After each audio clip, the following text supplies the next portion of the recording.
Welcome to this practitioners' discussion session on the world's best safety media campaigns, where we're discussing safety promotion and awareness campaigns from around the world, as acknowledged through the International Safety Media Awards program. My name is Barbara Manuzzo, and I'm the coordinator for the International Safety Media Awards program, which is run by the Centre for Safe Alaskans. I'd like to also acknowledge the support of Safe Compact in providing technical assistance for today's discussion.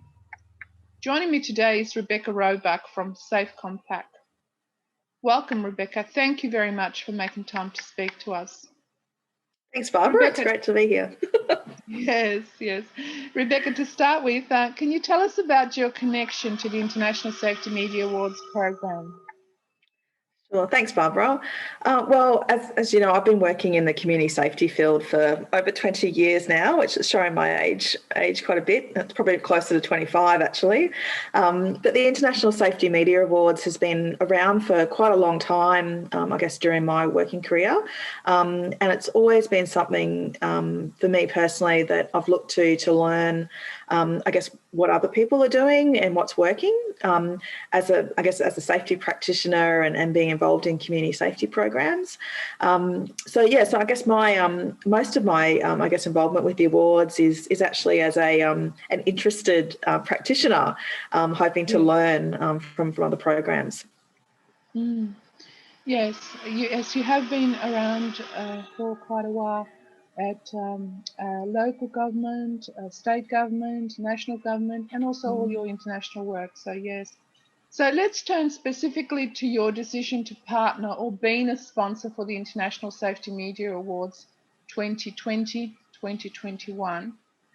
Please tell us why what was the reason why you decided to become a sponsor or partner for these awards?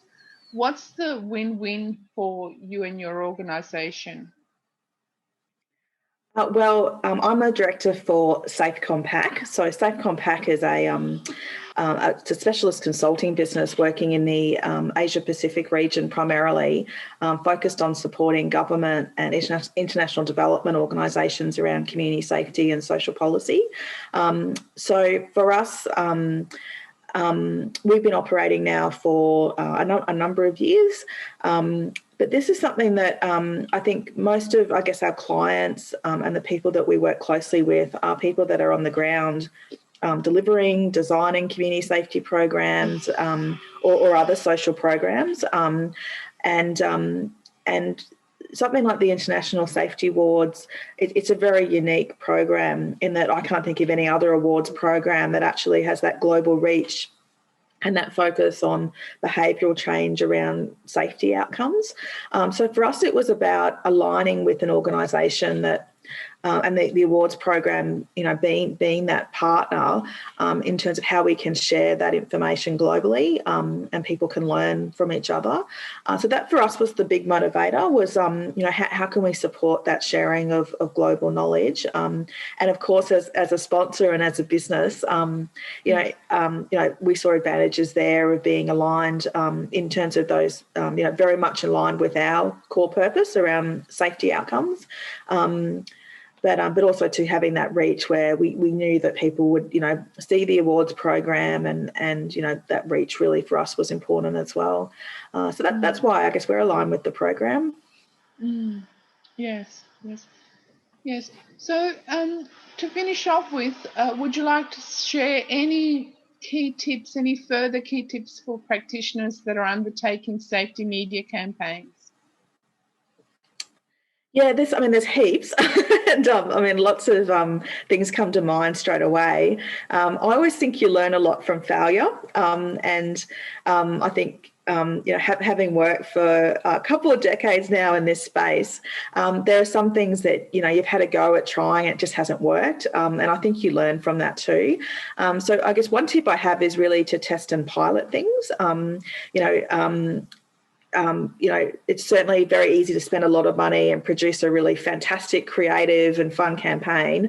But if it doesn't resonate with your audience or if it's not going to work in terms of the channel that you're using, you can actually find that out fairly quickly sometimes, especially if you've spent a lot of money and then it falls flat or it just doesn't get to the people. It's a real shame. So I've found the ones I've been involved in that have been really effective have involved that testing and piloting, with getting a small group of your target audience together and actually testing, if the message is resonating or they're actually, able to actually find your actual message is very important. The second, I guess, key tip I have is about aligned with that is about channels, thinking about your distribution channels and, again, tailoring them to the audience. In the digital space, things change so rapidly and, really understanding your audience and who you're kind of trying to target is really important. As my kids keep telling me, no one's on Facebook anymore. That's for old people like us, I suppose. But, they're all on different platforms. And, so understanding, I guess, where your audience is. If you're targeting young people, be where they are. I think that's really important to get your message across. And that might mean actually, not being somewhere else. And that can be a difficult choice to make sometime, but often a necessary one. We all know that budgets are limited. So I think, being really mindful of where your audience is and what channels that you're using, being prepared to actually make some decisions and limit what you're doing is really important. And the third tip, as you know, a lot of our work is in evaluation. We're really passionate about supporting our clients to have the impact that they've set out to have in improving community safety or other social outcomes. And that really comes back to, good program design and theory of change and being clear about the actual impact and change that you want to have.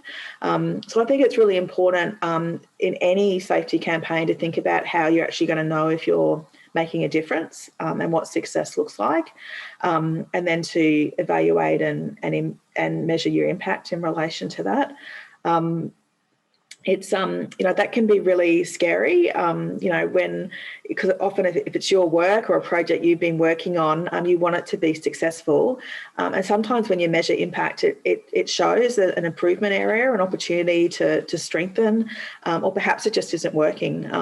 So it's very brave to evaluate properly, but it's really necessary because we want to learn and we want to deliver better outcomes.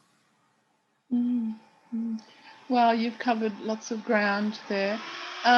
Yes, so focus test the materials, really work with the community for the community, meet the community where they're at or the target audience where they're at, and also the importance of measuring and evaluating so that then we can work on that constant improvement. We know where we're going and how we went and whether we're really making a difference. And of course, all our sponsors also like to know that as well, so that they can continue sponsoring us and whether their money has been well invested by us having made a difference.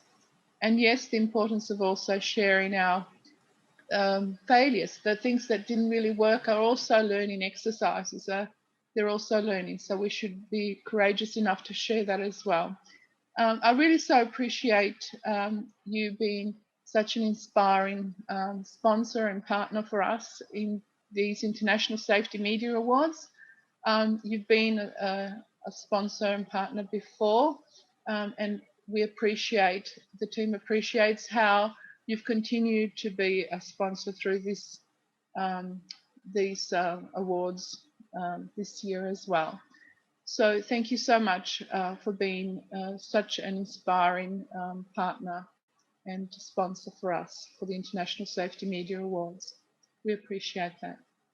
Oh, thank you, Barbara. But as you know too, I really enjoy working with you and the team, including Sam and Marsha from the Centre for Safe Alaskans. It's we're actually very grateful to be involved and have the chance to work with the team for the awards, because I think it is really important that we share.